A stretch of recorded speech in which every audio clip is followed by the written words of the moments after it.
All right, guys, welcome back to Me United TV, a YouTube channel that's a little bit different. If you're new to my channel, please read the video description and that will explain why. So you know what we're going to be talking about today, don't you? I've been to the cafe this morning. I go there every morning and review all the papers. And obviously they are dominated by last night's game. I didn't see the game, unfortunately, but I did see the fallout on social media after it. So had this game been played at the Theatre of Dreams, it would most definitely have been renamed the Theatre of Nightmares, because they had an absolute nightmare. So let's look at my notes that I've got here. Let's picture things, right? So League Two, Grimsby Town, second round of the Carabao Cup, and they're out filleted by Fish and Chips FC. This isn't banter, guys. It's history and it's glorious. Let's dive into the carnage. So Blundell Park, Grimsby, home to 9,000 fans, a few fishermen and a flock of seagulls nicking chips. United, they're swaggering with their £200 million front line. Shesko, Cunha, and Mbumo, that signed this summer, for more than a small country's GDP. They're hyped to conquer Europe, but instead they're sunk by a team that probably trains next to a chippy. You couldn't script this comedy. 22 minutes in, Charles Vernam sneaks one past Andre Onana at the near post. Onana, he's out there trying to solve a Rubik's Cube instead of save a football. Could have caught it with his teeth, but nah, he flaps it like a scouse seagull robbing your lunch. 30 minutes in, it gets worse. Tyrell Warren, an ex-United youth player, because Karma's got a season ticket, pokes in the second after Onana flies out and punches thin air. Punching air. More like punching United's dignity into the Mersey. 2-0 Grimsby. United had 55% possession, but it's like giving a toddler a Ferrari, shiny, but straight into a ditch. Half time. And Ruben Amorim looks like he left the oven on in Portugal. He hauls off Fredrickson, Dorgu and Ugarte. Probably thought they were playing a friendly against a local pub team. On come the big guns.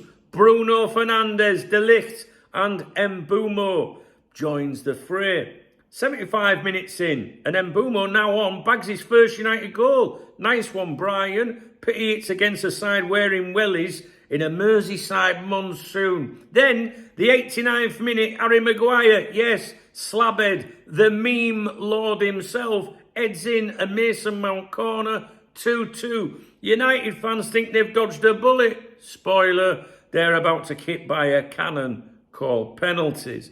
26 penalties in total, apparently. I wish I'd seen it. 26 with 23 scored.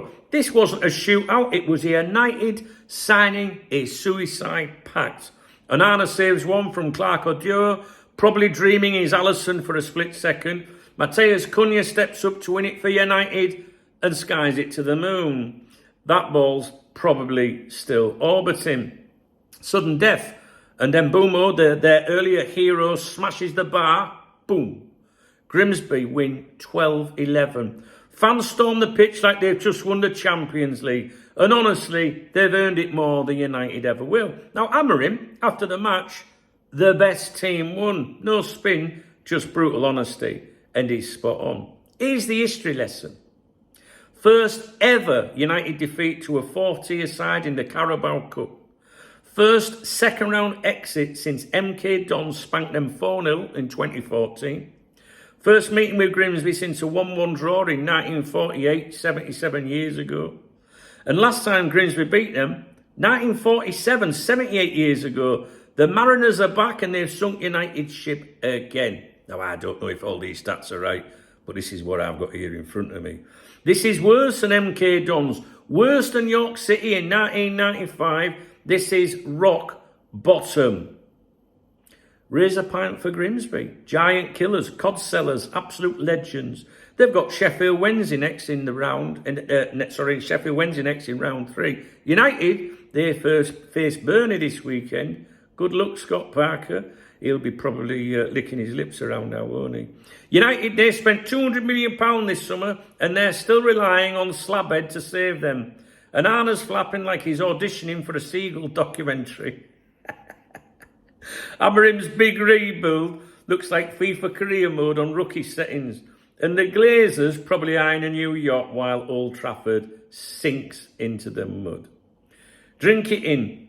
Nights like that make football beautiful. This is United TV, and we're here for every United meltdown. Smash the like button if you're laughing. Subscribe for more roasts and commentary. Sack Amorim? Sell Slabhead? Or just move United to League 2? No, listen, I'm trying to give some serious commentary here. I didn't see this game last night. I didn't see it at all. I did see some video of United fans singing about Ruben Amorim, but I don't know when that was taken. Listen, when Liverpool was looking for a new manager, Ruben Amorim was the guy I wanted. I'd never heard of Arne Slot. I'd never heard of him.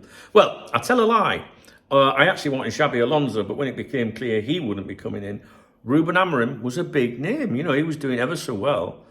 I'm not quite sure, though, that it would be fair to put it all on him, because he's gone into a club that wasn't as stable as when Arne Slot came in to Liverpool. Jurgen Klopp left him a good squad. We had, I was just going to say, good owners, which is ironic because we've had FSG out for years. But I think it's fair to say more stable ownership. Certainly a club not in downfall. Certainly, we had the foundations there for Arne Slot, whereas he has gone into a very difficult and tricky situation. I know a lot of my viewers that have come over from Cop Talk TV will be enjoying this. I don't know. When I was a young lad supporting Liverpool, I hated Manchester United. But that was more of a compliment when you think about it, because usually, the best players, the most arrogant players are usually, the ones that are hated on, are usually the best players. So when people hate on you, it's usually because you're doing good, I think. And that can apply right through life. But Manchester United seems so irrelevant to me now, and it's unbelievable as an outsider to see where they are. It's unbelievable. It really is. And I would love to know what Manchester United fans think of Ruben Amorim. I mean, Liverpool fans and other fans today are obviously saying, please don't sack him. But is he a shit manager? Or, all of a sudden? Or has he just gone into a very, very, very difficult situation? I mean, I didn't see, the squad for that game. I didn't see the starting 11. I just didn't see the game, guys. I just didn't watch it. And I wish I had, to be honest with you. But I would really like to know any Manchester United. Listen, we're only bantering and having a giggle and shit like that. We don't need to be caps locking each other to death. But if you're a United fan watching this, what do you think about Ruben Amorim and your club in general? I mean, there's been some good players signed. So what the fuck's happened there? Or is it just one of those fluke results? I know my audience from Cop Talk TV will love this. But yeah.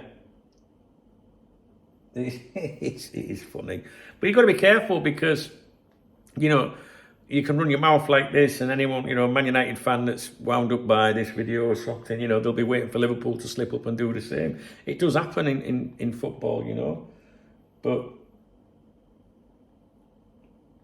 it's just, for me, I just can't believe how far Manchester United have fallen from how great they were under Sir Alex Ferguson, but they're so irrelevant now. I don't really see them as a threat to Liverpool anymore.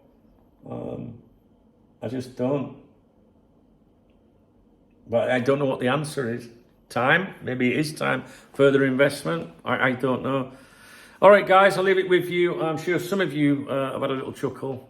But if you are a United fan, in all seriousness, what do you think about Ruben Amorim? Maybe still got confidence in him? Was it just one of those things? All right. Okay, guys. This channel has been monetized recently because I've had a lot of views. So you can join the channel. There's a channel membership if you want to support the channel. I don't think many Man United fans will. There's also a love heart, a super thanks under the video, which is like buying me a beer or a coffee or whatever. You know what I mean? But more importantly, I just appreciate if you thumbs up the video and drop me a comment. All right, guys, I'm sure we'll have a lot more to laugh at review as the season goes on.